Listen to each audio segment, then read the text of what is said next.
ಬುರ್ಡೆ ಕೇಸಲ್ಲಿ ತಮಿಳುನಾಡು ಸಂಸದನ ಮೇಲೆ ಆರೋಪ ಕೇಳಿಬಂದಿತ್ತು. ದಕ್ಷಿಣ ಕನ್ನಡ ಡಿಸಿ ಆಗಿದ್ರು ಹಿಂದೆ ಸಸಿಕಾಂತ್ ಸೆಂಥಿಲ್. ಅವ್ರ ಮೇಲೆ ಆರೋಪವನ್ನ ಮಾಡಿದ್ರು ಜನಾರ್ದನ್ ರೆಡ್ಡಿ. ಈಗ ಜನಾರ್ದನ್ ರೆಡ್ಡಿ ವಿರುದ್ಧ ಮಾನನಷ್ಟ ಕೇಸನ್ನ ಹೂಡಿದ್ದಾರೆ ಸೆಂಥಿಲ್. ಬೆಂಗಳೂರಿನ ಸಿಟಿ ಸಿವಿಲ್ ಕೋರ್ಟ್ನಲ್ಲಿ ಕೇಸನ್ನ ದಾಖಲು ಮಾಡಿದ್ದಾರೆ. ಅಂದ್ರೆ ಧರ್ಮಸ್ಥಳದ ಬಗ್ಗೆ, ಕ್ಷೇತ್ರದ ಬಗ್ಗೆ ಅಪಪ್ರಚಾರ ಮಾಡುವಂತ ನಿಟ್ಟಿನಲ್ಲಿ ಸಸಿಕಾಂತ್ ಸೆಂಥಿಲ್ ಅವರು ಕೈವಾಡ ಇದೆ, ಅವ್ರ ಪಾತ್ರನೂ ಇದೆ ಅಂತ ಹೇಳಿ ಜನಾರ್ದನ್ ರೆಡ್ಡಿ ಅವರು ನೇರ ಆರೋಪವನ್ನ ಮಾಡಿದ್ರು. ಬುರ್ಡೆ ಕೇಸ್ಗೂ ಸಸಿಕಾಂತ್ ಸೆಂಥಿಲ್ಗೂ ಲಿಂಕ್ ಇದೆ ಅಂತ ರೆಡ್ಡಿ ಆರೋಪ ಮಾಡಿದ್ರು. ಈ ಹಿನ್ನೆಲೆಯಲ್ಲಿ ಕ್ರಿಮಿನಲ್ ಮಾನನಷ್ಟ ಮೊಕದ್ದಮೆಯನ್ನ ಸೆಂಥಿಲ್ ದಾಖಲು ಮಾಡಿದ್ದಾರೆ. ಬುರ್ಡೆ ಕೇಸಲ್ಲಿ ನನ್ನ ಪಾತ್ರ ಇಲ್ಲ ಅಂತ ಸ್ಪಷ್ಟನೆಯನ್ನ ಸೆಂಥಿಲ್ ಕೊಟ್ಟಿದ್ದಾರೆ. ನಾನು ಕರ್ನಾಟಕದಲ್ಲಿ 10 ವರ್ಷ ಕೆಲಸ ಮಾಡಿದ್ದೀನಿ, ನನ್ನ ಇಮೇಜ್ ಡ್ಯಾಮೇಜ್ ಮಾಡೋಕೆ ಹೊರಟಿದ್ದಾರೆ. ರೆಡ್ಡಿ ಕರ್ನಾಟಕದ ಪ್ರಾಪರ್ಟಿಯನ್ನ ಲೂಟಿ ಮಾಡಿರುವಂತ ವ್ಯಕ್ತಿ. ರೆಡ್ಡಿ 7 ವರ್ಷ ಜೈಲು ಶಿಕ್ಷೆಗೆ ಒಳಗಾಗಿದ್ರು. ತಲೆಬುರುಡೆ ಎಲ್ಲಿ ಸಿಕ್ಕಿದೆ ಅಂತ ನನಗಂತೂ ಗೊತ್ತಿಲ್ಲ, ನನ್ನ ಟಾರ್ಗೆಟ್ ಮಾಡಿರಬಹುದು ಅಂತ ಹೇಳಿ ಸೆಂಥಿಲ್ ಗರಂ ಆಗಿದ್ದಾರೆ. ಸೆಪ್ಟೆಂಬರ್ 11ಕ್ಕೆ 42ನೇ ACMM ಕೋರ್ಟ್ನಲ್ಲಿ ವಿಚಾರಣೆ ನಿಗದಿಯಾಗಿದೆ ಅನ್ನೋ ಮಾಹಿತಿ ನ್ಯೂಸ್ 18ಗೆ ಸಿಕ್ಕಿದೆ.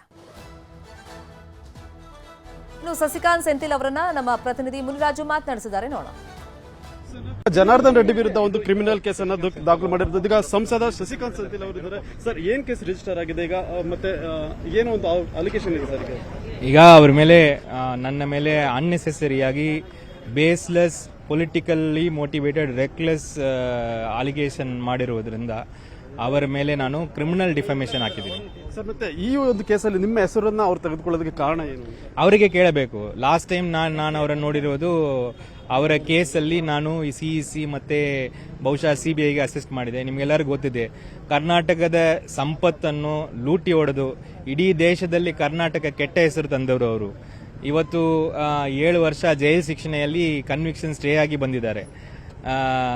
ಇನ್ನು ಸಾವಿರಾರು ವಿಷಯಗಳು ಹೇಳ್ತಾ ಹೋಗಬಹುದು.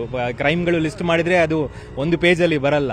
ಸೊ ಅಂತ ವ್ಯಕ್ತಿ, ಅವರ ಉದ್ದೇಶ ಏನಿರ್ತದೆ ನಾನು ಹೇಗೆ ಗೆಸ್ ಮಾಡಕ್ಕಾಗ್ತದೆ ಸರ್? ಮತ್ತೆ ಈ ಒಂದು ಕೇಸಲ್ಲಿ ಅಕ್ಯೂಸ್ ಏನೋ ಅರೆಸ್ಟ್ ಆಗಿದ್ರೆ ಆತ ನಿಮ್ಮನ್ನ ಭೇಟಿ ಆಗಿದೆ ಅಂತ ಹೇಳಿ ಕೂಡ ಒಂದು ಅಲಿಗೇಷನ್ ಇಲ್ಲ. ಅಂತ ಅಲಿಗೇಷನ್ ಏನ್ ಬೇಕಾದ್ರೆ ಮಾಡಬಹುದು. ಈಗ ನಿಮ್ಮನ್ನು ಕೂಡ ಭೇಟಿ ಮಾಡಬಹುದು. ಬಾಯಿ ಇದೆ ಅಂದ್ರೆ ಏನ್ ಬೇಕಾದ್ರೆ ಮಾತಾಡಬಹುದು. ಬಾಯಿ ಇದೆ ಅಂತ ಹೇಳಿದ್ರೆ ಏನ್ ಬೇಕಾದ್ರೆ ಮಾತಾಡ್ಬೇಕಂದ್ರೆ ಏನ್ ಕತೆ, ಏನೇ ಅವ್ರಿಗೆ ಒಂದು ಚೂರು ಇರ್ಲಿ.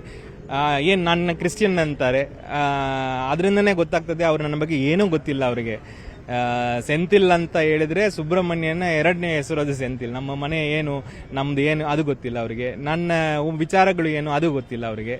ಆಮೇಲೆ ನನ್ನ ಡೆಲ್ಲಿಯಲ್ಲಿ ನನಗೆ ಇನ್ನೂ ಮನೆನೇ ಕೊಟ್ಟಿಲ್ಲ. MP ಗೆ 1 ವರ್ಷ ಈ ಸರ್ಕಾರ ಮನೆನೇ ಕೊಟ್ಟಿಲ್ಲ. ನಾನು ತಮಿಳ್ನಾಡು ಹೌಸಲ್ಲಿ ಇದ್ದೀನಿ. ನನ್ನ ಮನೆಯಲ್ಲಿ ಒಂದು ತಲೆಬುರುಡೆ ತಗೊಂಡು ಬಂದು ಕೊಟ್ಟಿರುವುದೆಲ್ಲ ಎಂತ ಕತೆ ಇದು? ಇದೆಲ್ಲ ಏನೋ ಒಂದು ಸೀರಿಯಲ್ ತಗೊಳ್ಳಬಹುದು ಇದೆಲ್ಲ ಇಟ್ಕೊಂಡು. ಮತ್ತೆ ಈ ಒಂದು ಪ್ರಕರಣವನ್ನು ತಮಿಳುನಾಡಲ್ಲಿ ತೆಗೆದುಕೊಂತ ಉದ್ದೇಶ ಏನಿತ್ತು, ಮತ್ತೆ ಅಲ್ಲಿ ಯಾಕೆ ಇದನ್ನ? ಅದು ಬಹಳ ಇಂಟ್ರೆಸ್ಟಿಂಗ್ ಆದ ವಿಷಯ. ಇಲ್ಲಿ ನಮ್ಮ ತಮಿಳ್ನಾಡಲ್ಲಿ ಪೊಲಿಟಿಕಲಿ ಯಾರು ಈಗ ಬಹಳ ಟಯರ್ಡ್ ಆಗಿ ಕೂತಿದ್ದಾರೋ, ಬಹಳ ಒಂಥರ ಫೇಲ್ ಆಗಿ ಕೂತಿದ್ದಾರೋ, ಅವರ ಒಂದು ಇಂಟ್ರೆಸ್ಟ್ ಇದರಲ್ಲಿ ಇದೆಯಾ ಇಲ್ಲ ಆ ಫೋರ್ಸಸ್ ಇಂಟ್ರೆಸ್ಟ್ ಇದೆಯಾ ಅಂತ ಕೂಡ ಗೊತ್ತಿಲ್ಲ ಸರ್. ಮತ್ತೆ ಈ ಕೇಸಲ್ಲಿ ಯಾರು ಇನ್ವೆಸ್ಟಿಗೇಷನ್ ಒಳಗಾಗಿದ್ದಾರೆ ಅಂತವ್ರು ಏನಾದ್ರು ನಿಮ್ಮನ್ನ ಭೇಟಿ ಆಗಿರುವಂತ ಆಗಿತ್ತಾ ಇಲ್ವಾ, ಅಥವಾ ಬರೀ ಅಲಿಗೇಷನ್ ಅಂತ? ಕೇಸೇ ನನಗೆ ಸರಿಯಾಗಿ ಗೊತ್ತಿಲ್ಲ. Zero allegation, zero touch, zero anything. ನೀವೆಲ್ಲ ಕಾಲ್ ಮಾಡಿದ ಮೇಲೆನೆ ಈ ಕೇಸನ್ನು ನಾನು ಸ್ವಲ್ಪ ಇಂಟ್ರೆಸ್ಟ್ ತಗೊಂಡು ನೋಡ್ಲಿಕ್ಕೆ ಶುರು ಮಾಡಿದೆ. ಇದು ಬಹಳ ನಾನೇನು ಹೇಳ್ತಾ ಇದ್ದೀನಿ, ಕರ್ನಾಟಕ ಜನರ ಇಂಟೆಲಿಜೆನ್ಸ್ ಅನ್ನು ನೀವು ಟೆಸ್ಟ್ ಮಾಡ್ತಾ ಇದ್ರಿ. ಇದು ಮಾಡಬೇಡ. ಯಾವ್ದಾದ್ರೂ ಒಂದು ಒಳ್ಳೆಯ ವಿಷಯಗಳಿದ್ರೆ ಅಥವಾ ಹಾಫ್ ಟ್ರೂತ್ ಕೂಡ ಇದ್ರೆ ಹೇಳ್ಬಹುದು. ನೀವು ಹಾಫ್ ಟ್ರೂತ್ ಇದ್ರೆ ಕೂಡ ಜನ ಮತ್ತೆ ಮುಳಿದದ್ದು ಮುಳಿಸ್ಬಿಡ್ತಾರೆ. ನೀವು ಕಂಪ್ಲೀಟ್ ಕತೆಗಳು ಮನೆ ಕಣ್ಮುಚ್ಚಿ ಏನು ನಿಮ್ಗೆ ಡ್ರೀಮ್ ಅಲ್ಲಿ ಬಂದದೆಲ್ಲ ಹೇಳಿದ್ರೆ ಆಗಲ್ಲ ಸರ್. ಮತ್ತೆ ಆ ವ್ಯಕ್ತಿ ಮತ್ತೆ ನಿಮ್ಗೆ ಏನಾದ್ರು ರೈವಲ್ರಿ ಅಂತ? ಅದೇ ನಾನು ಹೇಳಿದೆ ಅಲ್ಲ, ಅವರ ಕೇಸೆಲ್ಲ ನಾನು ನೋಡಿದ್ದೀನಿ, ಅದಕ್ಕೆ ಬಹುಶಃ ಅವ್ರು ಮಾಡ್ತಾರೆ. ಇದು ಸಸಿಕಾಂತ್ ಸೆಂಥಿಲ್ ಅವರು ಹೇಳ್ತಾ ಇರೋದು. ಏನು ಈಗಾಗಲೇ ಈ ಒಂದು ಕೇಸ್ಗೆ ಸಂಬಂಧಪಟ್ಟಂತ ಒಂದು ಕ್ರಿಮಿನಲ್ ಡಿಫಾರ್ಮೇಷನ್ ಕೇಸನ್ನು ಕೂಡ ಹೂಡಿದ್ದೇನೆ, ಮತ್ತೆ ನೋಟಿಸ್ ಕೂಡ ಸರ್ವ್ ಆಗುತ್ತೆ ಅನ್ನೋ ಒಂದು ಮಾತನ್ನ ಅವರು ಹೇಳ್ತಾ ಇರೋದು. ಕ್ಯಾಮರಾ ಪರ್ಸನ್ ನೂರ್ ಅಹಮದ್ ಜೊತೆ ಮುನಿರಾಜು, ನ್ಯೂಸ್ 18 ಬೆಂಗಳೂರು. ಬುರ್ಡೆ ಕೇಸಲ್ಲಿ ಸಂಸದ ಸಸಿಕಾಂತ್ ಸೆಂಥಿಲ್ ಹೆಸರನ್ನ ಜನಾರ್ದನ್ ರೆಡ್ಡಿ ಹೇಳಿದ್ರು. ಅದಕ್ಕೀಗ ಮಾನನಷ್ಟ ಮೊಕದ್ದಮೆಯನ್ನು ಕೂಡ ಹಾಕಿದ್ದಾರೆ. ತಮಿಳುನಾಡಿನ ರಾಜಕೀಯ ವ್ಯಕ್ತಿಯ ಕೈವಾಡ ಇದು ಅಂತ ಹೇಳಿ ಸೆಂಥಿಲ್ ಆರೋಪವನ್ನ ಮಾಡಿದ್ದಾರೆ. ಅಂದ್ರೆ ರಾಜಕೀಯವಾಗಿ ಸುಸ್ತಾಗಿ ಕೂತ ವ್ಯಕ್ತಿಯ ಕೈವಾಡನ ಇದು ಅವರು ಆರೋಪ ಮಾಡ್ದಂಗೆ. ಈ ವ್ಯಕ್ತಿಯ ಇಂಟ್ರೆಸ್ಟ್ ಇದರಲ್ಲಿ ಇದ್ರೂ ಇರಬಹುದು. ಇದರ ಹಿಂದೆ ಯಾರಿದ್ದಾರೆ, ಯಾರ ಇಂಟ್ರೆಸ್ಟ್ ಇದೆ ಅಂತ ಗೊತ್ತು ಅಂತ ಹೇಳಿ ಬೆಂಗಳೂರಲ್ಲಿ ಸಸಿಕಾಂತ್ ಸೆಂಥಿಲ್ ಹೊಸ ಆರೋಪವನ್ನ ಮಾಡೋ ಮುಖಾಂತರ ಈ ಕೇಸ್ಗೆ ಮತ್ತೊಂದು ಆಯಾಮವನ್ನ ಕೊಟ್ಟಿದ್ದಾರೆ, ಒಂದು ಟ್ವಿಸ್ಟ್ ಅನ್ನ ಕೊಟ್ಟಿದ್ದಾರೆ. ಒಂದ್ ಕಡೆ ರಾಜಕಾರಣಿಗಳ ಜಟಾಪಟಿ ನಡೀತಾ ಇದ್ರೆ, ಇನ್ನೊಂದು ಕಡೆ ಮಾಜಿ ಅಧಿಕಾರಿಗಳ ನಡುವೆ IAS IPS ನಡುವೆನೂ ಈ ಪ್ರಕರಣ ಜಟಾಪಟಿ ಕಾರಣ ಆಗಿದೆಯಾ ಅಂತೇಳಿ ಚರ್ಚೆಗಳು ಹುಟ್ಟುಹಾಕಿದೆ. ಅದು ಬಹಳ ಇಂಟ್ರೆಸ್ಟಿಂಗ್ ಆದ ವಿಷಯ.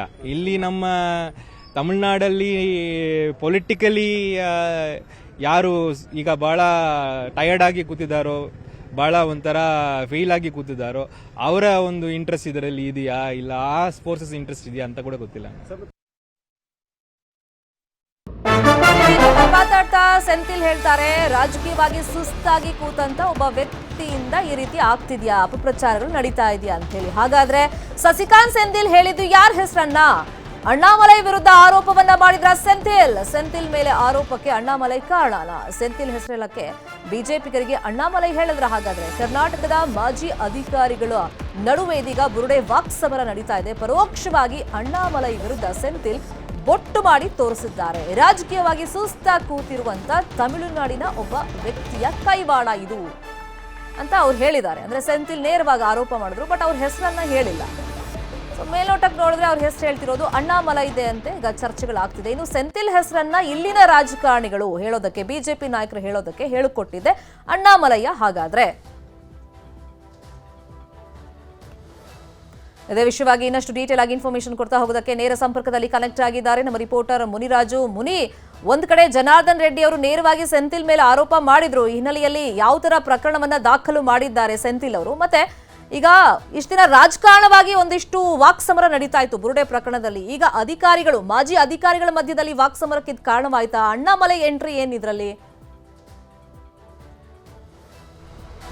ಶರ್ಮಿತಾ, ಏನು ಈ ಒಂದು ಬುರುಡೆ ಪ್ರಕರಣದಲ್ಲಿ ಏನು ಮಾಜಿ ಐಎಎಸ್ ಅಧಿಕಾರಿ ಮತ್ತೆ ಹಾಲಿ ಸಂಸದ ಆಗಿರುವಂತಹ ಸಸಿಕಾಂತ್ ಸೆಂಥಿಲ್ ಹೆಸರನ್ನ ಜನಾರ್ದನ್ ರೆಡ್ಡಿ ಅವರು ಪ್ರಸ್ತಾಪ ಮಾಡಿದ್ರು. ಈ ಒಂದು ಬುರುಡೆ ಪ್ರಕರಣದಲ್ಲಿ ಅವರು ಕೂಡ ಒಂದು ಷಡ್ಯಂತ್ರದಲ್ಲಿ ಭಾಗಿಯಾಗಿದ್ದಾರೆ ಅನ್ನೋ ಒಂದು ಆರೋಪವನ್ನು ಕೂಡ ಮಾಡಿದ್ರು. ಇದೇ ವಿಚಾರವಾಗಿ ಇವತ್ತು ಸಸಿಕಾಂತ್ ಸೆಂಥಿಲ್ ಒಂದು ಸಿಟಿ ಸಿವಿಲ್ ಕೋರ್ಟ್ ನಲ್ಲಿ ಒಂದು ಮಾನನಷ್ಟ ಮೊಕದ್ದಮೆಯನ್ನು ಕೂಡ ಹೂಡಿದ್ದಾರೆ.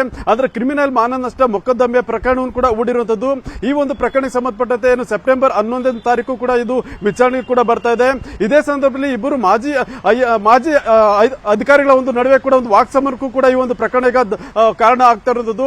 ಯಾಕಂದ್ರೆ ಈ ಒಂದು ಏನು ಆರೋಪದ ಹಿಂದೆ ಒಂದು ತಮಿಳುನಾಡಿನ ಮಾಜಿ ಪೊಲೀಸ್ ಅಧಿಕಾರಿಯ ಒಂದು ಕೈವಾಡ ಕೂಡ ಇರಬಹುದು. ಅವ್ರಿಗೂ ಕೂಡ ಇದರಲ್ಲಿ ಇಂಟ್ರೆಸ್ಟ್ ಇರುವಂತಹ ಸಾಧ್ಯತೆ ಇದೆ ಅಂತ ಹೇಳಿ ಒಂದು ಗುಪ್ತವಾಗಿ ಒಂದು ಮಾತನ್ನು ಕೂಡ ಹೇಳಿರುತ್ತದೆ.